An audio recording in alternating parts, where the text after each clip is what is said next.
Hey you guys, and welcome to my June reading wrap up. As you can see, I am not at my house. I'm at UCLA taking summer classes. Don't know why I decided to do this to myself, but I actually don't have any of the physical copies of the books I read in June, so I'm just gonna put them as stickers here. But yeah, let's get right into it. I'm basically just gonna say the book, my rating, and a little bit about the book. We'll start off with the second and third book in a trilogy actually, and it is the Mara Dyer trilogy by Michelle Hodgkin. So I read The Evolution of Mara Dyer and then The Retribution of Mara Dyer. I gave this book a 4, I guess I gave it a 5 out of 5. I thought I gave it a 4 point something. Well, anyway, I think it's around like a 4.5 to a 5 range area. And then the third book, I gave a 5 out of 5 star. I could not put it down. I was supposed to be doing chemistry homework. Clearly did not do that. I read the series instead, and I don't regret it one bit. The premise of this book is that Mara basically went through something very traumatic. And then after this, she starts to get hallucinations, and then she doesn't know if she's going insane. Her parents think that she's going a little crazy, cuckoo in the head. So then, in order to give her a new start, they move to this new school, and here she meets Noah Shaw, aka my favorite London boy. He also starts to notice some things about himself that are weird, and they kind of come together and figure out what is going on. I went into it pretty much blind, and I think that everyone should go into the series blind. Try to get as few spoilers as you possibly can. Moving on to the third book I read These Violent Delights by Chloe Gong. And then I actually wasn't expecting to start this book because I'm much more of a romance reader than a fantasy reader. But when I met Chloe at Y'all West, I knew I was going to regret not asking her to sign the books while she was there if I one day picked up the series. So I ended up buying These Violent Delights, Our Violent Ends, which I actually have here with me at UCLA, and then Foul Lady Fortune so that she could sign them. And then this kind of sparked me getting into These Violent Delights and fantasy. I rated These Violent Delights a 4.25 out of 5 stars. It was an amazing read.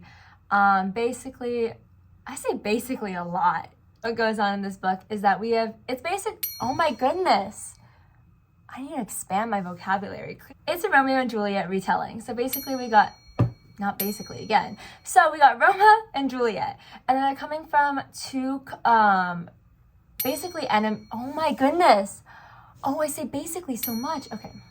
Come from rival families who absolutely hate each other, so it's also a forbidden love. And what happens is that there's this, I don't want to say too much as to avoid spoilers, but there's this monster that is coming in, and it's an infectious disease, and it's causing a lot of people to themselves. And then Roma and Juliet have to put their differences aside and work together. And this book does kind of end on a cliffhanger, which sparks it into the next book, Our Violent Ends, and I'm very excited to read that soon. The next book I read, and this one was actually an audiobook, was A Thousand Boy Kisses by Tilly Cole. I have so many mixed feelings about this book because while I didn't think the writing was that good, it did the purpose I wanted it to serve. I just really wanted to cry, so I read the book, and I cried a lot. Roll the clip. The 5 stages of grief. I feel like it's going to be that, except instead of going depression, anger, bargaining, something acceptance, it's just going to go depression, more depression, slightly more depression, extreme depression, depression.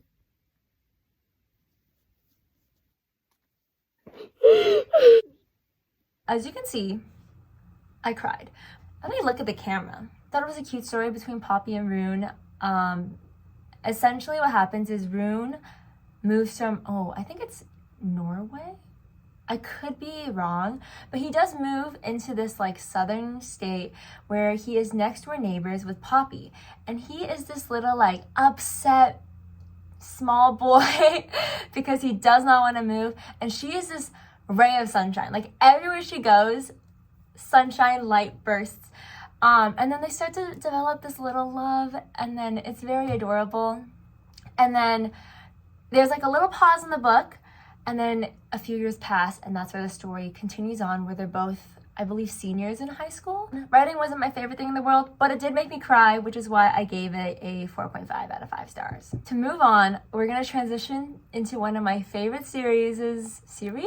I always say this word incorrectly, but one of my favorite series of this year, and this is the Chestnut Spring series by Elsie Silver.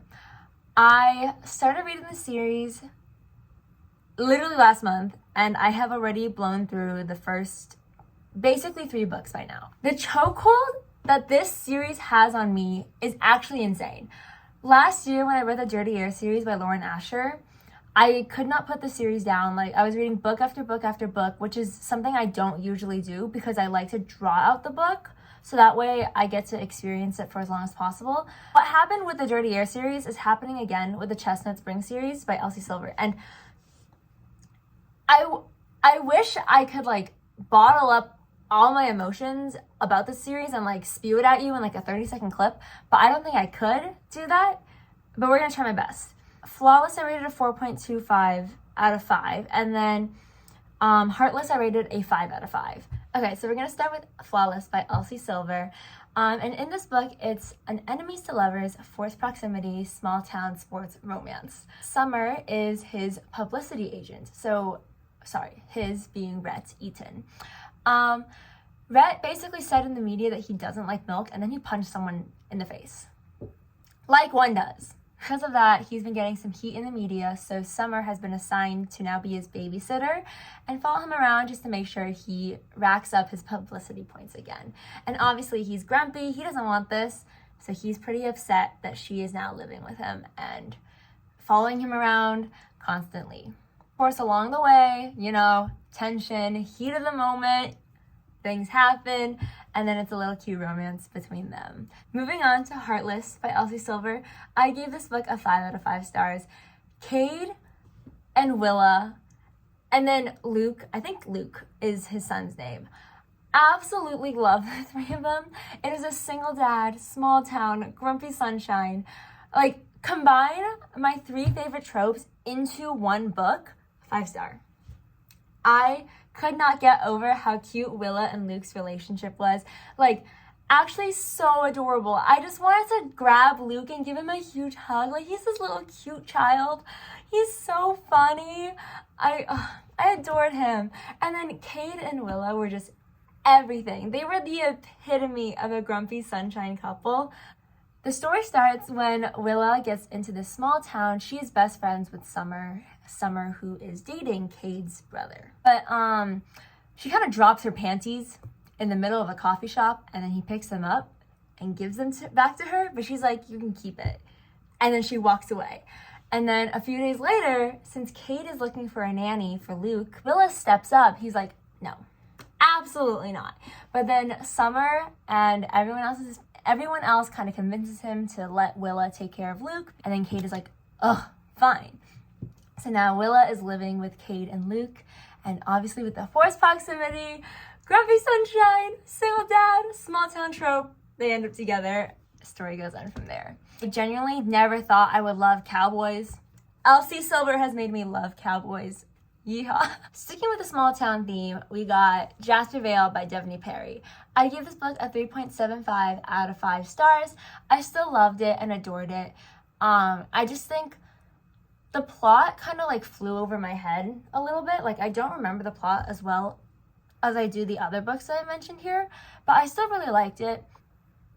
So we got Jasper and Eloise, and what happens is that in a spur of the moment at Vegas, they get married. Eloise is trying to convince her parents that she can be a responsible adult so that they trust her enough to hand her the inn, and so that she can be like the true manager of it. So when this whole thing blows over, she's like, oh my God, they're not going to let me take over the inn anymore, like the hotel. And because of that, she convinces Jasper to let them stay married and to fake a marriage, faking it to other people that they're in love. For the last 4 books that I read, I actually read these all in my 24-hour readathon. I have really mixed feelings about a 24-hour readathon, and I'm going to give it as like a little bit of a caveat for the ratings of these books. So when you read 4 books in 24 hours, and when you start reading at 12 a.m. in the morning, your mind is not going to be in the best headspace to be able to read, because your mind is going to be brain dead, and you're not going to like register what you're reading. And I think that kind of impacted my ratings for some of these books, especially the first one that I read at 12 a.m. in the morning. I started off with Runaway Love by Melanie Harlow. I gave it a 3.5 out of 5 stars. If I'm being completely honest, I don't remember the plot of the book. I do kind of remember it, but you could not ask me to name any of the characters. So we're just gonna move on without knowing the names of the characters. The female protagonist realizes that her fiance is a jerk, and because of that, she runs away from her wedding. She ends up in this small town, and the small town is like, oh, you know what? I know this man. He wants to have a nanny. You are a runaway bride. You clearly need a job. Be his nanny. She ends up meeting this single dad who has 2 kids, I believe. I think they're twins. Single dad, small town. I read a lot of small town romances this month, and I'm not mad about it. It's one of my favorite tropes. So that is the first book that I read in my 24-hour readathon. The next book I read was The Love Wager by Lynn Painter. So Jack, which is the love interest in this book, is actually Olivia, which is the female protagonist in Mr. Wrong Number by Lynn Painter's brother. So it's kind of like a continued, interconnected standalone. Not Olivia and Marshall, I think. Oh no, Olivia Marshall is her last name. Olivia and Colin's wedding. Jack meets up with the bartender, Hallie. And then from there they have a little one-night stand. But one day, people in their life convince them to get on a dating app. And then while they're both on the dating app, coincidences and fate aligns, and then they meet each other on the dating app. And then from there, they kind of like develop a friendship, and then they're both on the mission to find true love. And then they decide to set this love wager, and they basically bet on who was able to find true love first through the app. And then after each date, they would go on their little like taco date, and then discuss what happened on the date, if it was a true love match, etc. But of course, they fall in love with each other. Like every other romance book I have mentioned as of right now. I rated this book a 4.25 out of 5. Lynn Painter will never disappoint me. She will always write the epitome top tier rom-com for me. I absolutely love her books with my entire heart. Moving on, we got Happy Place by Emily Henry. So while it wasn't my favorite Emily Henry book, it did tie with Beach Read for my second favorite. And I rated it a 4.25 out of 5 stars. A lot of found family, it's a second chance romance, it's a fake dating book. This book follows Harriet and Wynne, who used to be engaged, but then that scared me. Someone was outside and my door shook. Used to be engaged, but then they actually broke it off, and they didn't tell any of their friends for reasons that are later mentioned in the book. On their annual trip that they used to do every single year, Harriet and Wynne agree that it's Harriet's turn to go on this trip, and Wynne will go the next time that this trip happens. But when she gets there, she realizes Wynne is also there because their friends basically forced them both to be there. And then now they have to put on this facade that they're still happily engaged, and the story goes from there. Book Lovers still remains supreme for me, and then it's Beach Read, and then like very, very close is Happy Place. And then People We Meet on Vacation is last. And then the last book in this reading wrap-up is You Bet Your Heart by Danielle Parker. It's the last book I read in my 24-hour readathon, and I rated it a 4 out of 5 stars. So I actually got this book as an advanced reader's copy from Y'all West, and I read it. I adored it. I think that if you liked Today, Tonight, Tomorrow by Rachel Solomon, I believe, you will like this book. This book follows Sasha and Ezra, and they are both neck and neck for valedictorian. And Sasha has worked her entire life to get to this position, and she does not want to lose it to her childhood best friend that left and broke her heart. So instead of, doing valedictorian the normal way, she decides to propose a 3-bet system. And the winner would automatically take valedictorian, and the loser would have to do something to opt them out of that position. Along the way, she and Ezra rekindle their friendship and then in fact develop it to a romance. and I thought it was a really cute book. I'm a sucker for a good academic rival romance. This is a rom-com, and it is a YA rom-com, so if you are not one who loves spice, this is perfect for you. I thought it was amazing. Those are all the books that I read in June. It was an amazing reading month. I haven't had a good one like this in so long, in the sense where it's like I've always been swamped with school, so that 1 week off that I had, I slammed through as many books as I could. I think I got through like 6 to 8 books in that 1 week, four of which were on the same day. Great reading month. I don't know if July will be like that. We'll hope and see. Thank you so much for watching my June reading wrap up, and comment down your favorite read from this last month, or from June, depending on when I post this video. Say yes. Have a great day. Bye!